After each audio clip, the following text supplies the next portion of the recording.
Resuming debate, the honourable member for Cypress Hills Grasslands.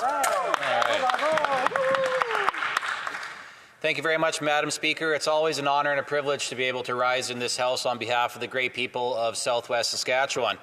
It's particularly an honour to be able to rise to speak to the privilege motion that we are debating here once again today. Back in 2019, when I ran in my nomination, this government was currently embroiled at that time in the SNC-Lavalin scandal that was going on. And that wasn't the first scandal that the government was dealing with of the day either. Of course, we all know about the Prime Minister's lavish trip that he took with the Aga Khan, that he didn't even bother to check with the Ethics Commissioner on, and he was guilty of that. And we know that that is one of many of the Prime Minister's ethical lapses, is that trip that he took with the Aga Khan, who just so happened to also be getting millions and millions of taxpayers' dollars handed to him through his organization. Of course, the Prime Minister, being closely connected to him, put him in a direct conflict of interest. So we do know that the Prime Minister has an ethics report to his name because of that. But the SNC-Lavalin scandal, of course, we all remember how the Prime Minister was also putting pressure on the Attorney General at the time, Jody Wilson-Raybould, to give SNC-Lavalin a deferred prosecution agreement so that they could avoid having to go to court for their wrongful dealings. This, of course, led to the Prime Minister dismissing her from Cabinet because she would not bow to his wishes. This also led to Jane Philpott also joining her on the sidelines as well, because she stood up for her colleague, two very strong and very, very competent females that the Prime Minister was all too happy to sideline because of their firm commitment to truth, to transparency, and doing what is right by Canadians. Mr. Speaker, Madam Speaker, conveniently we later find out that the RCMP chose to not investigate the Prime Minister for his involvement in pressuring the Attorney General because, quote, there was because there was an election upcoming and they, quote, didn't think it was in the public interest to investigate him during that time. Well, Madam Speaker, let me tell you very clearly that the people of Southwest Saskatchewan, particularly people across this country, but in particular, it was absolutely in the public interest for the RCMP to investigate criminal wrongdoing by the Prime Minister, if there was any in that particular case. They still have not investigated him, despite the fact that we all know that there is still that cloud hanging over the Prime Minister's head with his dealings with SNC-Lavalin. Madam Speaker, one of my first speeches in the House of Commons as an MP was in relation to the Pesce-Solito report, which was a report from the Ethics Commissioner about former Liberal MP Joe Pesce-Solito. You know what, I talked then about how, as a new member of Parliament, it was unfortunate that this is what I was getting to speak about as a newer member of Parliament because of the culture of corruption that's permeating throughout the government from the top down. And that was just back in 2019. So why am I leading off with these three stories, Madam Speaker, about ethics violations by Liberals? Well, it all comes down, Madam Speaker, to trust. Canadians elected each and every one of us with the hope that we would be in this place with utmost integrity, that we would do what is best by the country and do so in a trustworthy manner. Madam Speaker, can Canadians trust this Prime Minister? Clearly, they cannot. And today's debate gives them another reason to not trust him or his government. We are debating a privilege motion because the government has refused to produce documents that this House requested back in June with regards to the Liberals' Green Slush Fund at Sustainable Development Technology Canada, or SDTC as I will refer to it as I go throughout the speech. The Speaker of the House has recognized that there is a prima facie case, which means that we are debating this privilege motion until no MP wants to speak any further, or unless the government figures out a way to intervene. And this isn't the first time that this Liberal government's been found to have breached parliamentary privilege. In the case of the Winnipeg lab scandal, the government was in contempt of Parliament. And I know several of my colleagues have actually talked about this earlier today as well and in previous days, and they've done a great job of highlighting it. But it also continues to provide context for just the magnitude for the lack of respect and for the amount of disdain that the Prime Minister and his caucus seems to have for this place and these institutions. So, Madam Speaker, what was the Prime Minister's response to the Winnipeg Lab documents and to the will of this House to have some documents produced there? Well, the Prime Minister decided to sue the Speaker of the House of Commons, which means that the Prime Minister effectively sued this Parliament in his efforts to cover up whatever was going on in the Winnipeg Labs. Now, conveniently, the Prime Minister called an election that just so happened to stop that production order. But before Parliament ended that summer, prior to that election, Madam Speaker, you'll recall that the President of Public Health Canada was brought to the bar of Parliament and formally reprimanded by the Speaker. And something like this hadn't happened in probably around 100 years in this place. And you know what? That wasn't the last time that we had somebody come and visit us at the bar of this chamber. Along with this Liberal government's failures at the Winnipeg Lab, there was a whole lot of other corruption going on at the same time with the Arrive Scam app. Now, as you'll remember, Madam Speaker, the Arrive Scam app was a $60 million boondoggle, an app that could have been developed for substantively less, maybe in the tens of thousands of dollars, not $60 million. And we found out, Madam Speaker, through the Arrive Scam scandal, that there was other scandals that were attached to it. And one of those scandals that was involved was also the GC Strategies and Christian Firth. Now, Christian Firth was called to the bar and faced Parliament over his deliberate lying to a House committee and was found to be in contempt of this place. It's so easy to lose track of all these scandals, especially as the list keeps growing seemingly by the day. And right now we have the Green Slush Fund scandal before us. Liberal insiders got rich and were enabled by former Minister of Industry Navdeep Bains. Mr. Bains had removed the previous chair of SDTC and appointed a new one that was flagged as having conflicts of interest. He appointed Annette Verschuren anyways. It's worth noting that SDTC had ran without conflict for decades across both previous Liberal and Conservative governments.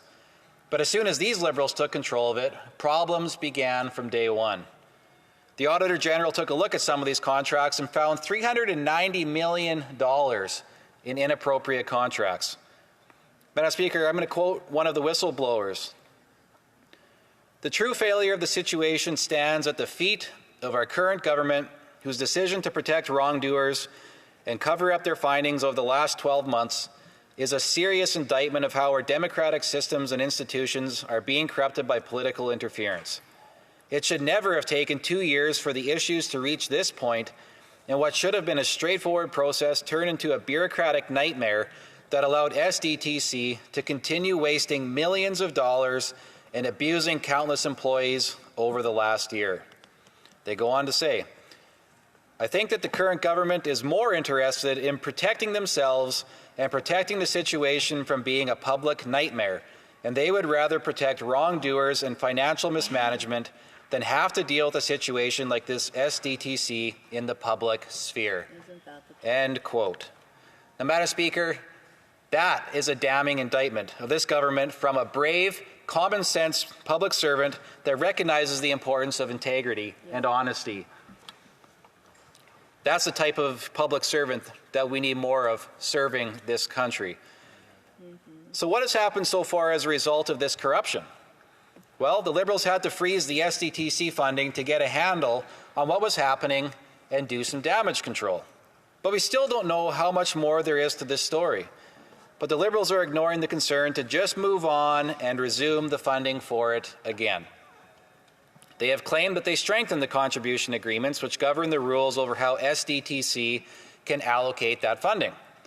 And at Industry Committee, we tried to get a motion passed that would produce the contribution agreement to see what was included in it. If they had made some changes, we wanted to see the contribution agreement to see what that framework would be like for SDTC to allocate funding.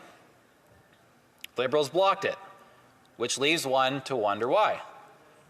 For all we know, the same companies that were conflicted when the funding was halted will still be conflicted now with the funding flowing once again. Given the Liberal track record, they wouldn't dare to demand that the conflicted companies withdraw from the fund.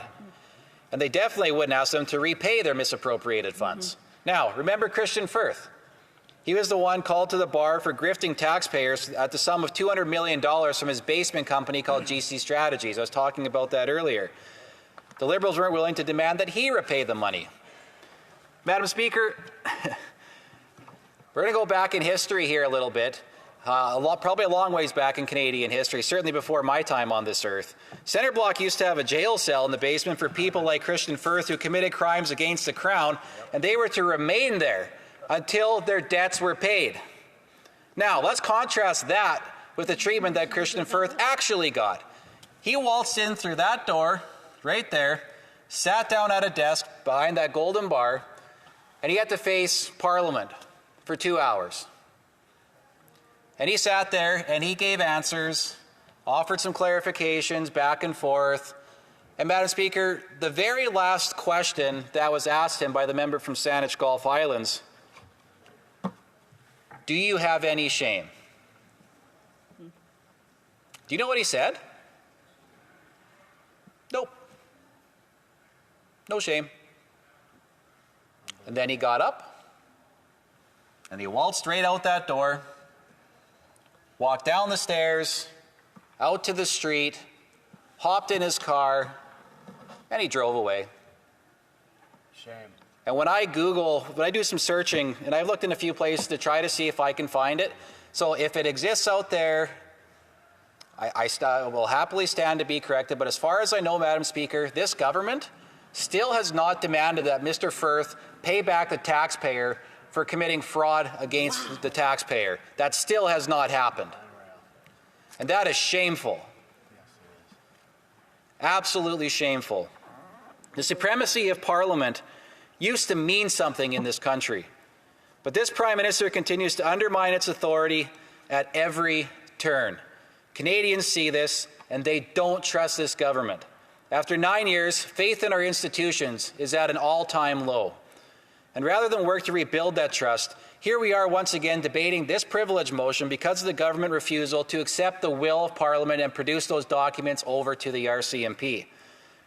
It is clear that they see no wrongdoing in connected insiders abusing taxpayers' money to enrich themselves. In fact, it seems like they're even encouraging it to happen because it happens so often with this group of Liberals. Why else would Minister Baines be so comfortable with appointing a chair that was known, and he was even warned, to be in conflict of interest? And while I'm speaking about former Minister Baines, he was also part of the decision-making process back in 2019 to award Telesat, a broadband satellite company that doesn't have any satellites or provide any service to households, $600 million taxpayer dollars in a contribution agreement that Telesat told stakeholders as part of their projected $1.2 billion in revenue over 10 years. Conveniently, Telesat had just had a drop in revenue of just under $600 million from 2017 to 2018. Must be nice to have friends in high places, because I'm going to quote from their 2019 year-end statement that they put out to the public. Quote, "This money is to ensure access to affordable, high-speed internet connectivity across rural and remote areas of Canada through the development of the Telesat LEO satellite constellation," end quote. A company with no satellites and no broadband. But it doesn't stop there with Telesat. They are projected to have $5.5 billion in debt while struggling to return a profit. When you look from 2017 up to current day here, their revenue, it's on its way down. This is the same Telesat that the government just gave another $2.14 billion with a B, after having also given $1.44 billion to them in 2021. We've also, in that same time, the CEO happens to be a good friend with none other than Mark Carney. Of course. Or should we call him Mark Conflict of Interest Carney, who is the new advisor on all things financially related to this Liberal government. Mark Carney becomes the advisor of this government. Telesat gets a $2.14 billion handout. We look at some of the stock shares as the pricing has been changing. Pretty remarkable how the timing seems to work.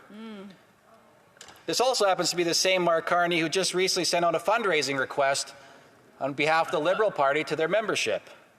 Of course he did. There were already questions that needed to be asked about the best use of tax dollars, but once again it's starting to look suspicious. Today we are focused on the breach of privilege related to the Green Slush Fund because the Liberals have a pattern of covering up corruption. If there is something amiss with the funding for Telesat, it should come as no surprise to anybody. With a deal like that, there should at least be some guardrails in place so that the benefit goes to Canadians who need it instead of corporate executives who are good buddies with current and future Liberal politicians. It all just needs to stop. We need a government that will follow common sense and bring back home much-needed transparency, accountability, and integrity. Conservatives are committed to restoring the public trust in our institutions, Madam Speaker. And when we say that we will stop the crime, this is an aspect of it. Robbing the taxpayer is a serious offence, and we will stop the Liberal grifting that has gone on for far too long in this place under this Prime Minister and under these members of his caucus. This is something that Conservatives take seriously, and we'll make sure that we get it right. Thank you very much, Madam Speaker.